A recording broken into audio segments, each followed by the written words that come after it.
Hello student.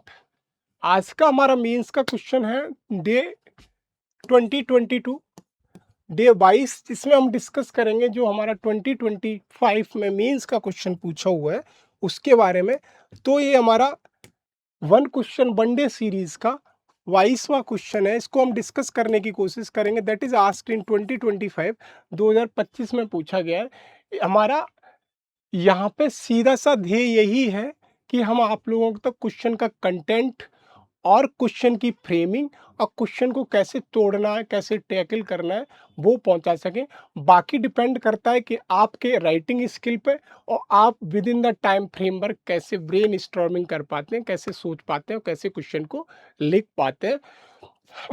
तो आपको कम से कम अगर एग्जाम में बैठे तो कम से कम इतना तो हो जाए कि क्वेश्चन के कीवर्ड कैसे निकालने, क्वेश्चन की स्ट्रक्चरिंग कैसे करनी है। तो इस क्वेश्चन के थ्रू हम देखने की कोशिश करते हैं। My name is Shailesh Kumar. Then day 2022 का क्वेश्चन हम देखते हैं। तो क्वेश्चन देखिए, क्वेश्चन 2025 में पूछा हुआ क्वेश्चन है। क्वेश्चन 2025 का सीधा सा है, कह रहा है examine the evolving pattern of the centre state financial relation in the context of the plant development in India. How far have the recent reform impacted the fiscal federalism. Fiscal federalism से 250 word का question है। तो सीधी सी मतलब ये हुआ कि मेरा करीब 10 से 11 मिनट में मेरा क्वेश्चन होना चाहिए। तो टाइम फ्रेमवर्क मेरे पास है 10 से 11 मिनट, ठीक है। और वर्ड लिमिट है 250। तो मिनिमम मैं इसमें 200 या 250 वर्ड तो लिखूंगा, 200 या मान ली 220 के आसपास तो लिखूंगा ही।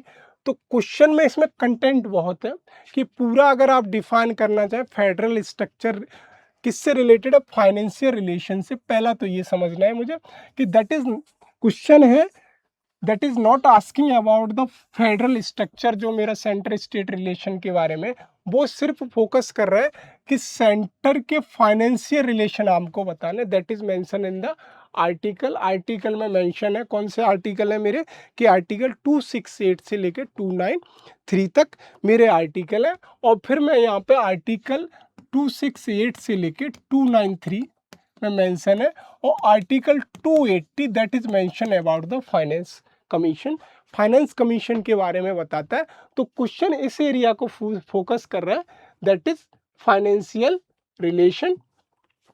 तो मुझे आर्टिकल 268 से 293 के बीच में रहना है और ऐड कर देना है मुझे आर्टिकल 280 का।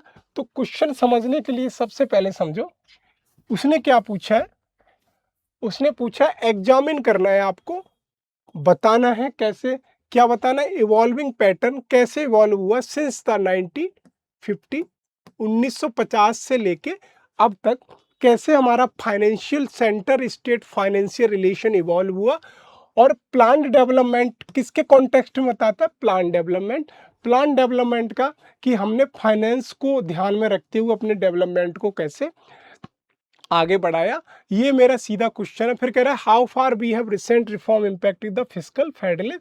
और जो फिस्कल फेडरलिज्म के जो रिफॉर्म है, रिफॉर्म हमने क्या किए कि हम जो हमारा फाइनेंस कमीशन होता है, 15 finance commission, 14 finance commission, 16 finance commission, वो समय समय पर कुछ रिकमेंडेशन देता है कि सेंटर को इतना डिवैल्यूएशन करना चाहिए, 42%, 41%, या उसके जैसे मान लीजिए कि ज्योग्राफी बेस्ड पे देता है, पॉपुलेशन के बेस्ड पे फाइनेंस देता है, डिवॉल्यूशन ऑफ द फंड देता है, उसके क्या मायने, उस पर क्या रिफॉर्म के इम्पैक्ट है। तो ये सारा क्वेश्चन है।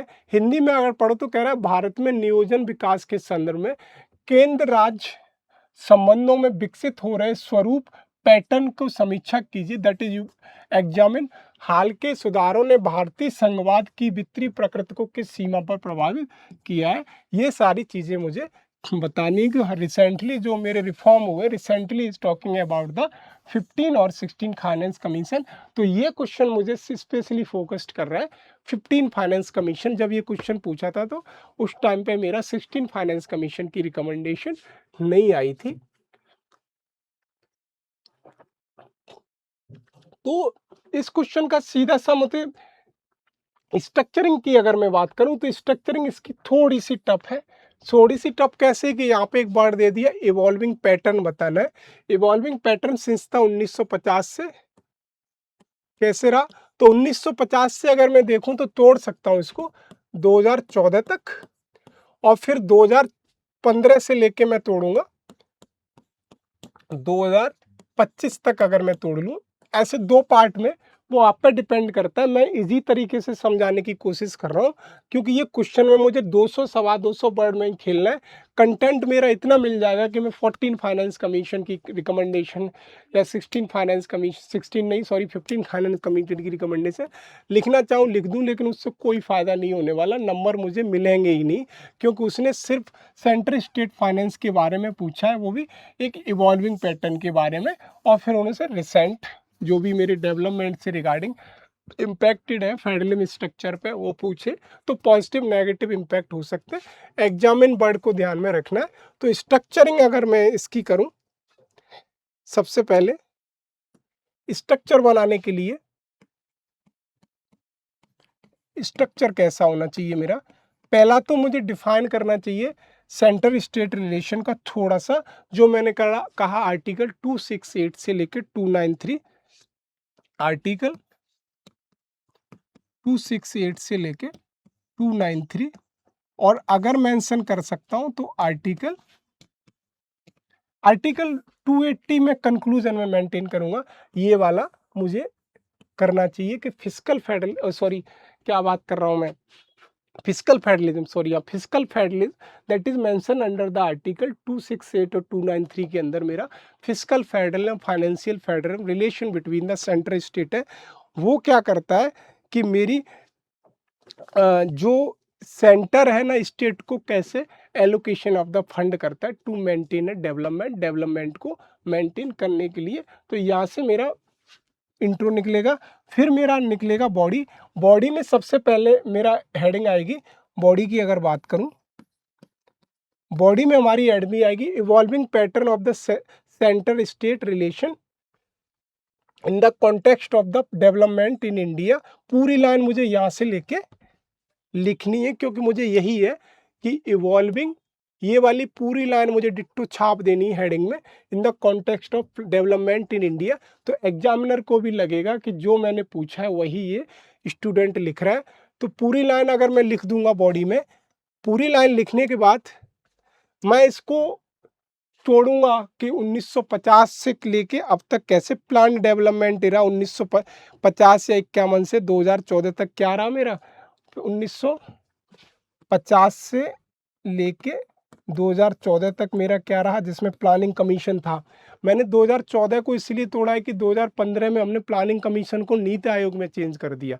तो मेन फोकस ये कर रहा है कि प्लानिंग कमीशन और नीति आयोग पे। तो फिर मैं दूसरा इसमें बॉडी में क्या लिखूंगा, 2015 से लेके 2024 या 25 तक, 2024 से 2025 तक लिखूंगा। पोस्ट 2015 लिख सकता हूँ कि पोस्ट 2015 रिफॉर्म, और बेटर कर सकता हूँ कि पोस्ट 2015 रिफॉर्म, डेवलपमेंट रिफॉर्म मैंने क्या क्या किए। तो ये मेरा क्या है कि बॉडी का evolving pattern of the centre state relation पता चल जाएगा। देन मैं लिखूंगा impact of the recent fiscal federalism. फिर मेरी एक हेडिंग के बाद ये वाली आएगी, रिसेंट रिफॉर्म इम्पैक्टेड क्या है, तो impact of recent development, recent fiscal federalism, impact of recent reform of fiscal federalism. ये मेरी पूरी एक लाइन हो जाएगी। दूसरी मेरी हेडिंग निकलेगी इस एरिया से, impact of the recent reform in the fiscal federalism. पहली हेडिंग मेरी फर्स्ट, दूसरी हेडिंग ये। इम्पैक्ट क्या है, इम्पैक्ट इसने क्या पूछा है, वर्ड एग्जामिन करना है, तो मुझे पॉजिटिव इम्पैक्ट बताने, देन नेगेटिव इम्पैक्ट बताने यहाँ पे, देन नेगेटिव इम्पैक्ट बताने, उसके बाद मुझे वे फॉरवर्ड बताना है, फिर उसके बाद मुझे कंक्लूज कर देना है। तो आपको लग रहा होगा इसमें इतना लिखना है, हाँ भाई इतना ही लिखना है प्रॉपर स्ट्रक्चरिंग या प्रॉपर क्वेश्चन को समझने के लिए। तो हम एक एक करके समझते हैं इसको सारे को।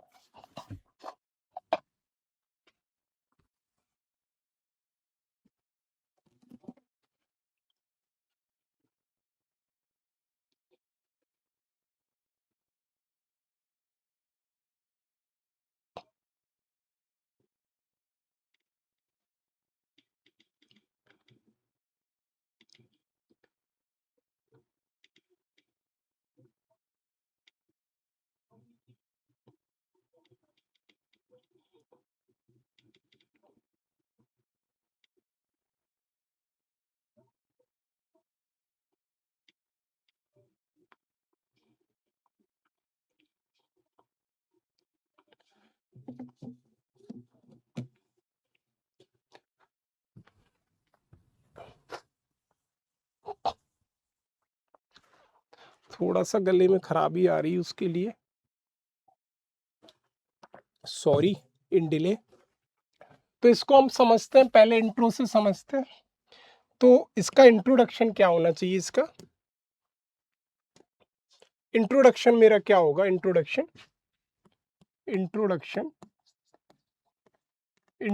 मेरा होगा सीधा सा आर्टिकल 268, एक मिनट, आर्टिकल 268 से लेके 293 और part 12 in the constitution that is mentioned about the fiscal relation between the center and state, या सीधी सी बात करूं physical federalism between the centre and state. तो मैं इसमें सीधा सा लिख सकता हूं कीवर्ड आर्टिकल 268 293 पार्ट 12 में मेरे मेंशन किए गए under the constitution of India. तो सीधा सा लिख सकता हूं centre state financial relation 268 to 293 in the part 12 of the constitution mention about the fiscal federalism between the centre and states. Centre और स्टेट के उसमें मैं रिलेशन है मेरे।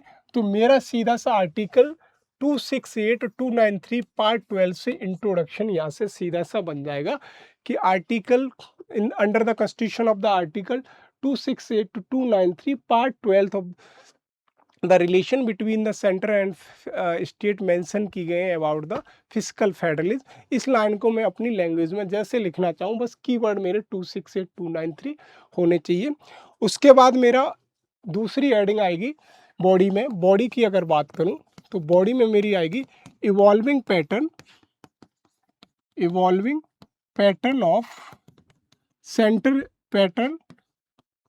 Of centre state financial federalism, centre state financial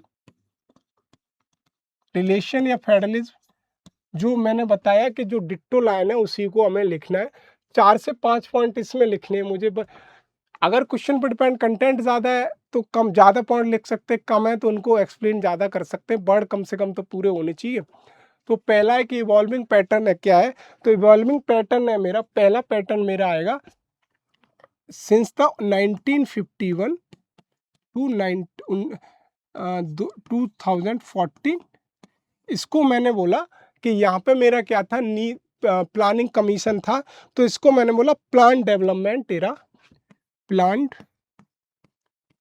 development era या plan development period है मेरा। इसमें पहला मैं लिखूंगा, पहला मेरा जो टाइम है 1951 या 1950 से लेके 2014 तक।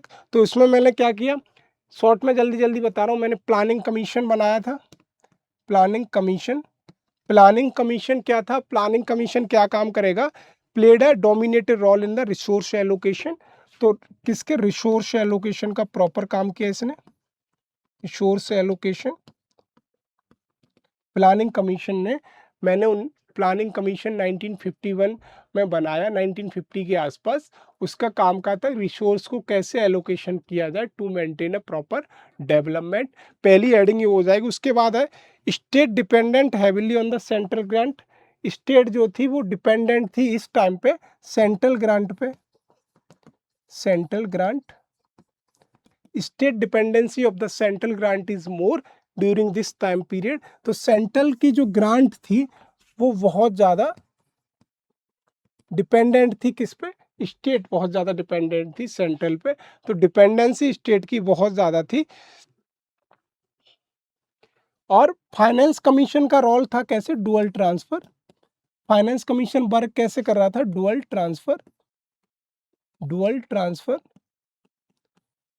ट्रांसफर का मतलब कि सेंटर के भी जो फाइनेंशियल स्टेबिलिटी है उसको भी ध्यान में रख रहा था, और जो स्टेट की फाइनेंशियल स्टेबिलिटी है उसको भी ध्यान में रख रहा था कि हमारे पास इनिशियल फेज में 1950 के आसपास इतने ज़्यादा फंड नहीं थे कि वो दोनों को एकदम से मेंटेन कर पाए। तो dual transfer of the money with the help of the finance commission maintain कर रहा था फाइनेंस कमीशन। तो vertical imbalance, more financial resource with the centre. तो वर्टिकल इम्बैलेंस की वजह से क्या था कि फाइनेंशियल बर्डन सबसे ज़्यादा इम्बैलेंस की वजह से सेंटर पे आ रहा था। तो ये सारे मेरे 4 से 5 पॉइंट हो जाएंगे किसके, 1950 से लेके 2014 तक। फिर मेरा आता है post reform era, post 2015, post 2015 reform क्या क्या किए मैंने, रिफॉर्म 2015 के बाद क्या क्या रिफॉर्म किए मैंने। पहला रिफॉर्म तो सबसे बड़ी बात है कि हमने बनाया एक नीति आयोग, नीति आयोग को फॉर्म किया और to abolish the planning commission को एबॉलिश कर दिया। तो ये सीधा सा मेरा नीति आयोग का कॉन्सेप्ट यहाँ से क्लियर होना चाहिए कि नीति आयोग का मेरा specially focused on the financial relation between the centre and state to make a proper development. Proper development पूरी तरह से विकास होता है नीति आयोग को। और फिर मैं लिख सकता हूँ कि 14 फाइनेंस कमीशन, 14 फाइनेंस कमीशन की रिकमेंडेशन थी, उसने क्या किया कि 42% एलोकेशन ऑफ द फंड किसको, स्टेट्स को, 42% फंड थे वो स्टेट को एलोकेट कर दिए, जिससे क्या हुआ कि स्टेट की जो फाइनेंशियल कंडीशन थी वो भी यहाँ से थोड़ी सी स्ट्रेंथन देखने को मिलने लगी। 14 फाइनेंस कमीशन ने और क्या किया कि डिविजुअल पूल था उसको 32%, 32 से 42 ला के रख दिया। तो यहाँ पे मैं 32 मेंशन करना चाहूँ तो 32 कर सकता हूँ, लेकिन 42 तो ध्यान में होना ही चाहिए। देन मैं लिख सकता हूँ कि जो 15 फाइनेंस कमीशन आया तो हमारी जम्मू कश्मीर बन गई। तो 15 फाइनेंस कमीशन ने क्या किया, 15 फाइनेंस कमीशन, 15 फाइनेंस कमीशन ने क्या किया कि इस 42% को 41 कर दिया और 1% एलोकेशन ऑफ द फंड कहाँ चले गए, जम्मू एंड कश्मीर में। तो ये सारे पॉइंट हैं, जैसे 1 2 3 4 क्वेश्चन में इतना ज़्यादा कंटेंट हो जाएगा कि आप डाल नहीं पाओगे। तो इससे बढ़िया कीवर्ड में जितना लिख पाऊँ उतना कीवर्ड में लिखने की ज़रूरत है। और फिर एक और हमने रिफॉर्म किया, GST reform, GST reform. GST reform का सीधा सा मतलब है कि टैक्स रिफॉर्म हमने किया। तो इससे क्या होगा, to strengthen the financial stability of the state, finance की स्टेबिलिटी स्टेट की बहुत ज़्यादा स्ट्रेंथन हो जाएगी जीएसटी रिफॉर्म से। करप्शन कम हो जाएगा, लीकेज ऑफ द टैक्सेस बहुत कम हो जाएगा। तो ये 4 से 5 पॉइंट हमने 2015 के बाद फाइनेंस सेंटर स्टेट रिलेशन के बीच में फाइनेंशियल स्टेबिलिटी बनाने के लिए किए। पहला किया हमने क्या, नीति आयोग हमने बनाया in the place of the planning commission. फिर हमने 14 फाइनेंस कमीशन लेके आया जिसने 32% एलोकेशन से सीधा 42% कर दिया। देन 15 फाइनेंस कमीशन का क्या था कि उसने 42 को 41 कर दिया, 1% फंड हमारे स्टेट को, जम्मू एंड कश्मीर को जाने लगे। और फिर हमने जीएसटी रिफॉर्म कर दिया। उसके अलावा हमने बहुत सारे टैक्स रिफॉर्म वगैरह भी लेके आए हैं जीएसटी के अलावा। और लास्ट में हम लिख सकते हैं कि हमने डिजिटलाइजेशन, डिजिटल ई गवर्नेंस का प्रमोट किया। यहाँ से ई गवर्नेंस का प्रमोशन किया। ई गवर्नेंस का सीधा सा मतलब है कि हम बहुत ज़्यादा, जैसे दर्पण पोर्टल लाए, स्टेट को फंड कैसे, बहुत सारा पोर्टल ई गवर्नेंस को to stop the leakage and corruption of the funded, leakage of the corruption of the funded को रोकने के लिए। तो ये हमारा हो जाएगा इवोल्यूशन। जो हमने इवोल्यूशन देखा कि बिफोर द 2015, 2015 से पहले और 2015 के बाद। अब मेरे क्वेश्चन की मेन लाइन, मेन दूसरा क्या कह रहा है कि रिफॉर्म मेरे क्या हुए। फिर उसके बाद आता है कि impact of the recent reform, recent reform है उनका इम्पैक्ट क्या है फिस्कल फेडरलिज्म पे। तो impact of recent reform on the fiscal federalism मेरी यहाँ से होगी heading, impact of recent reform on fiscal federalism। सीधा सा ये कह रहा है कि जो हमारे 2015 से हमने रिफॉर्म किए हैं उनका इम्पैक्ट क्या पड़ा है फिस्कल रिलेशन पे। 5 से 6 पॉइंट मुझे यहाँ पे लिख देने हैं। तो सीधी सी बात है, मैंने ऐसे कर लेना है, ये ऐसे positive impact, then negative impact, जाहिर सी बात है अगर कोई भी हम रिफॉर्म करेंगे तो उसके नेगेटिव भी इम्पैक्ट होंगे और पॉजिटिव भी इम्पैक्ट होंगे। तो नेगेटिव और पॉजिटिव इम्पैक्ट मुझे साथ साथ अगर बता दूंगा तो मेरा टाइम भी बढ़ जाएगा और मैं बहुत अच्छे से अपनी बात with in time duration framework में कह पाऊंगा। तो पॉजिटिव इम्पैक्ट ये हुआ कि स्टेट की फाइनेंशियल ऑटोनॉमी स्ट्रेंथन हो गई। पहला मैं पॉजिटिव लिख सकता हूँ। तो स्टेट की फाइनेंशियल ऑटोनॉमी थी, फाइनेंस पे जो डिपेंडेंसी थी वो कैसी होगी, स्ट्रेंथन होगी। तो यहाँ से मैं लिख सकता हूँ enhanced financial autonomy of the state, enhanced financial autonomy of state, state की फाइनेंशियल कंडीशन भी लिख सकता हूँ। स्टेट फाइनेंशियल कंडीशन कैसी हो गई, बहुत ज़्यादा स्ट्रांग होने लगी ऐसे, क्योंकि उन्हें proper allocation of the fund मिलने लगा। जो 32 था वो 42 वर्टिकल डिवोल्यूशन में चला गया। तो फाइनेंस वो हो गई।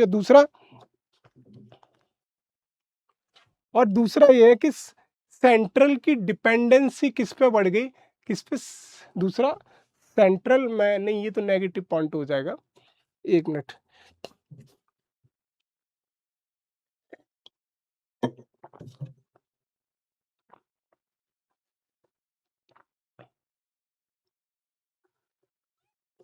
हाँ, यहाँ पे मैं लिख सकता हूँ, यहाँ पे मैं एक पॉइंट लिख सकता हूँ, strengthening the cooperative and competitive federalism, strengthen strengthen cooperative and competitive federalism,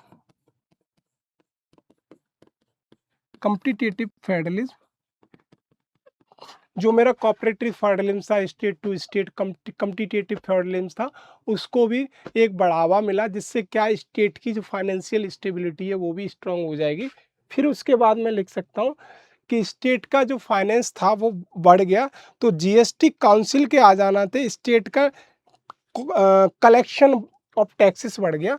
GST की वजह से स्टेट टैक्स कलेक्शन बढ़ गया। ऑल्दो बहुत सी स्टेट ये कह रही हैं कि जीएसटी आने से हमारा कलेक्शन ऑफ द टैक्सेस कम हो गया, लेकिन जो बड़ी बड़ी स्टेट हैं उनका जीएसटी आने से स्टेट का कलेक्शन ज़्यादा हो गया। तो हमें वहाँ पे ये लिखना है जो गवर्नमेंट ऑफ इंडिया कह रही है, रेदर देन टू हमें अपने जनरल पॉइंट नहीं बताना। जैसे अगर बात करूं तो गवर्नमेंट ऑफ इंडिया कहती है कि हमारी इस गवर्नमेंट में बेरोज़गारी कम हुई है, लेकिन ग्रास रूट लेवल पे और जनरली आप देखोगे तो बेरोज़गारी बढ़ती हुई मिलेगी। तो आपको डेटा गवर्नमेंट का यहाँ पे लिखना है। तो यही चीज़ मैं कह रहा हूँ कि जीएसटी आने से ज़्यादातर स्टेट्स को अगर पूछोगे तो उनका कहना यही है कि नहीं, हमारे जो टैक्सेस हैं कलेक्शन वो कम हुआ है, लेकिन as per the central governance the tax collection of the state government increase, उनका टैक्स का जो कलेक्शन है वो इंक्रीज हो गया।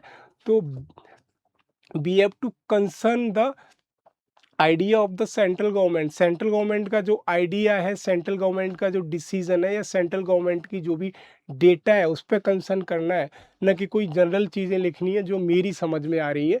तो ये चीज़ें हमें ध्यान रखनी है। तो यहाँ पे कि हमारा जीएसटी आने से स्टेट का टैक्स कलेक्शन भी बढ़ गया, और हम कह सकते हैं कि हमारी जो प्लांट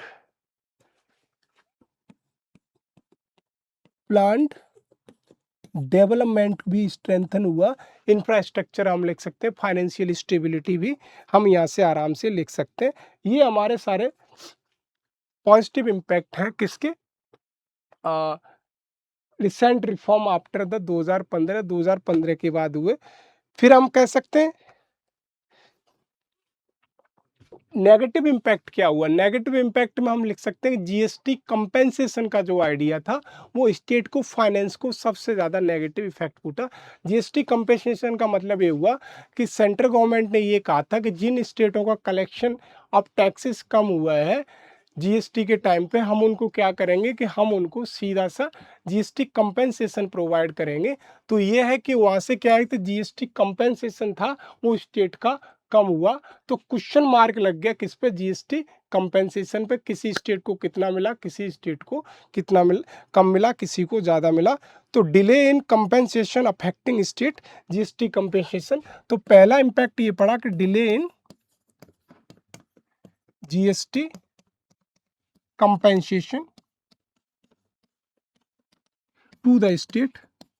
स्टेट को जो जीएसटी कंपेंसेशन मिलना चाहिए, जीएसटी कंपेंसेशन का सीधा सा मतलब कि जिन स्टेट का कलेक्शन कम हुआ जीएसटी का, उनको सेंट्रल गवर्नमेंट ने किया कि हम उनको कंपेंसेशन के तरीके से या कंपेंसेशन के रूप में हम उनको कुछ फंड अलग से देंगे। तो बहुत ज़्यादा सेंटर ने डिले कर ली, तो बहुत सारी स्टेट ये कह रही थी कि जीएसटी कंपेंसेशन हमें तो मिला नहीं। तो सबसे बड़ा इम्पैक्ट नेगेटिव यही देखने में, डिले इन जीएसटी कंपेंसेशन। और दूसरा हम लिख सकते हैं कि सेस ऑफ द सरचार्ज बहुत बढ़ गए, सेस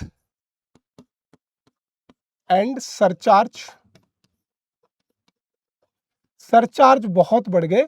सेस और सरचार्ज में गवर्नमेंट का, स्टेट गवर्नमेंट का कोई भी कंट्रीब्यूशन नहीं होता है। तो सेस और सरचार्ज बढ़ जाने से क्या हुआ कि स्टेट गवर्नमेंट की फंड कलेक्शन थी या टैक्स कलेक्शन था वो कम हो गए। यहाँ पे सीधे सीधे interference of the central government बहुत ज़्यादा हो गया with the help of the cess and surcharge. तो सेस जो भी लगा रही थी, इन्वायरमेंट सेस, सरचार्ज लगाती, सरचार्ज का मतलब tax over the tax, cess भी ऐसे ही कि स्पेसिफिक पर्पज से लगाया जाता।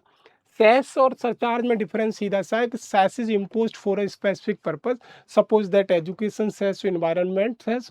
On the other hand surcharge is also called as a tax over the tax. बस बट द एक्सपेंडिचर कहाँ पे खर्च होगा हमारा सरचार्ज का पैसा, दैट इज नॉट डिफाइंड। और सेस स्पेसिफिक पर्पज से, तो इतना ही डिफरेंस है इसमें। Both are tax over the taxes. तो सेस और सरचार्ज बहुत ज़्यादा बढ़ गया, तो इससे क्या है कि स्टेट गवर्नमेंट को नुकसान हुआ, सेंट्रल गवर्नमेंट को फायदा हुआ। देन हमारा ये क्या है कि central control the state, central का एक तरीके से इस टाइम पीरियड में कंट्रोल आ गया इस फेज के फाइनेंशियल रिलेशन पे। Central control over the state finance, central control over the state finance, state finance पे कंट्रोल आ गया। और दूसरा north and south fiscal divide भी बढ़ गया। नॉर्थ एंड साउथ का मतलब सीधा सा हुआ कि नॉर्थ की स्टेट को डिवोल्यूशन ऑफ द फंडेड ज़्यादा जाने लगा। स्टेट जो साउथ की थी उनकी पॉपुलेशन ऑलरेडी कम थी, तो यहाँ से फाइनेंस कमीशन का जो क्राइटेरिया था, due to the finance commission criteria, finance commission के क्राइटेरिया की वजह से जो हमारी साउथर्न स्टेट थी उनको फंड ज़्यादा जाने, वो नॉर्थन स्टेट थी उनको फंड ज़्यादा जाने लगा as compare to southern state. तो यहाँ से सीधा सा हमें ये देखने को मिलता है कि पॉजिटिव इम्पैक्ट क्या थे या नेगेटिव इम्पैक्ट क्या थे। ये हमारे सारे पॉजिटिव और नेगेटिव 4 से 5 पॉइंट आ जाते हैं। इनको हम विद द एग्जाम्पल लिख सकते हैं, जैसा कि मैं डिक्टेट करता हूँ। फिर उसके बाद मेरी एक हेडिंग आएगी क्या, वे फॉरवर्ड। तो इस क्वेश्चन का वे फॉरवर्ड क्या होना चाहिए।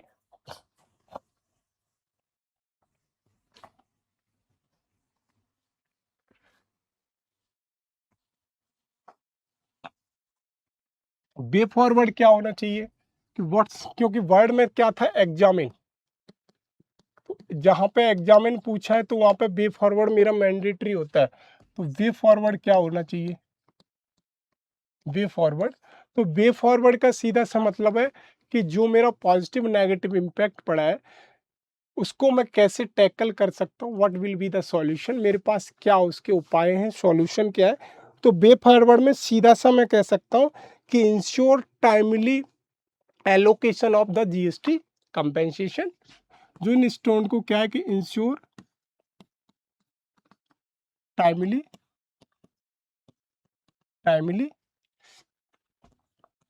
इंश्योर टाइमली, क्या टाइमली करना है, ensure timely allocation of GST compensation. जो जीएसटी कंपेंसेशन था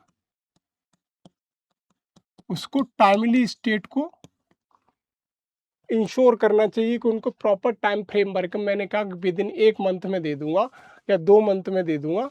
तो वहाँ से भी ये है कि मेरा जो भी स्टेट पे ट्रस्ट है, स्टेट का सेंटर पे ट्रस्ट है, वो बढ़ेगा। Timely implementation of the GST compensation.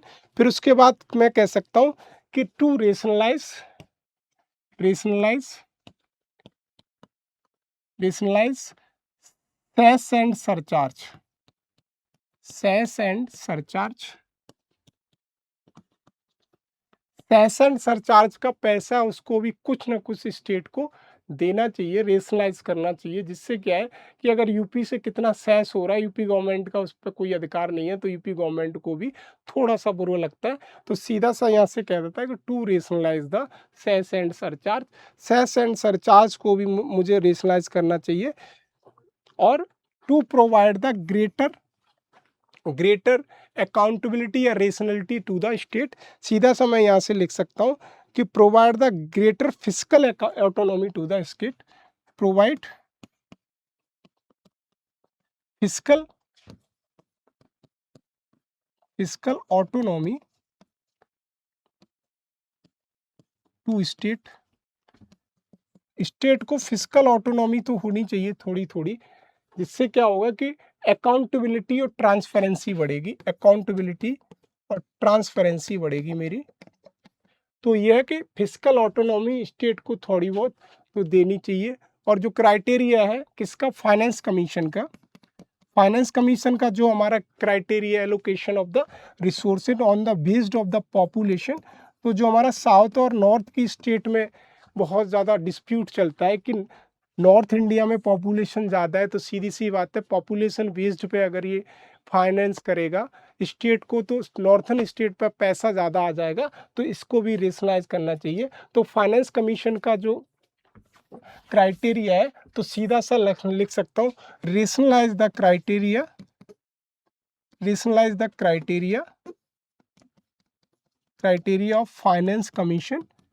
क्या करना है मुझे फाइनेंस कमीशन का, पॉपुलेशन बेस्ड जो भी डेट क्राइटेरिया है उसको मुझे रेशनलाइज करना चाहिए, जिससे कि allocation of the fund southern state को भी थोड़ा बहुत मिल सके, या कह सकूं as compare to the northern state balance हो पाए। तो ये मेरे 4 से 5 पॉइंट मेरे हो जाएंगे किसके, पे फॉरवर्ड के।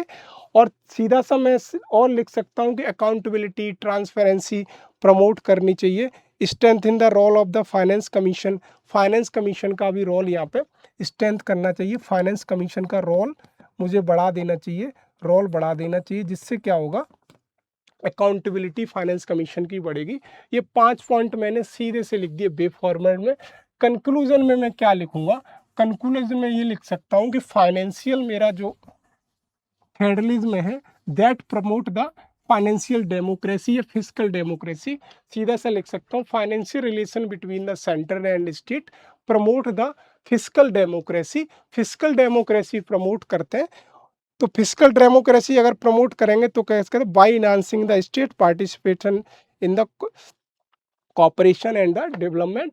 तो कंक्लूजन में सीधा सा मुझे लिखना है, कंक्लूजन में क्या लिखना है मुझे कि जो मेरा फाइनेंशियल रिलेशन है between the financial relation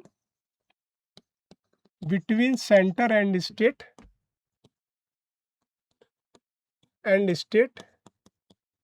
centre और स्टेट के बीच में फाइनेंशियल रिलेशन है, वो डिपेंड किस पे, प्रमोट किसको करता है, promote the physical democracy, physical democracy को प्रमोट करता है, जिससे कोऑपरेटिव फेडरलिज्म को बढ़ावा मिलता है और स्टेट की फाइनेंशियल हेल्थ बहुत अच्छी होती है, to maintain the financial health of the state. ये सारे मेरा यहाँ से हो जाएगा कंक्लूजन। तो ये आज के लिए हमारा इतना ही, और लास्ट में हम लिख सकते हैं cooperative federalism is the key to maintain the India development as per the NITI Aayog, या फिर मैं यहाँ से लिख सकता हूँ एज पर द नीति आयोग, एज पर द नीति आयोग, नीति आयोग का ये कहना है कि physical federalism is the key to maintain the India development, India का डेवलपमेंट है। तो मैं यहाँ से लिखता हूँ कोऑपरेटिव फेडरलिज्म या physical federalism, physical federalism is the key to India development, physical federalism, physical federalism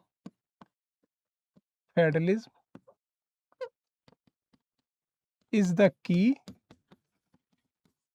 to India development. India के डेवलपमेंट के लिए फिस्कल फेडरलिज्म एक तरह का की का काम करता है। तो आज का क्वेश्चन हमारा यही है। हमने बहुत ज़्यादा डिस्कस मल्टी डायमेंशन इसलिए बनाते हैं कि कोई ना कोई पॉइंट उस टाइम पे मेरे दिमाग में आ जाए जिससे मेरा क्वेश्चन बहुत बेहतर हो जाए। तो आज के लिए ये क्वेश्चन, मिलते हैं अगले क्वेश्चन पे।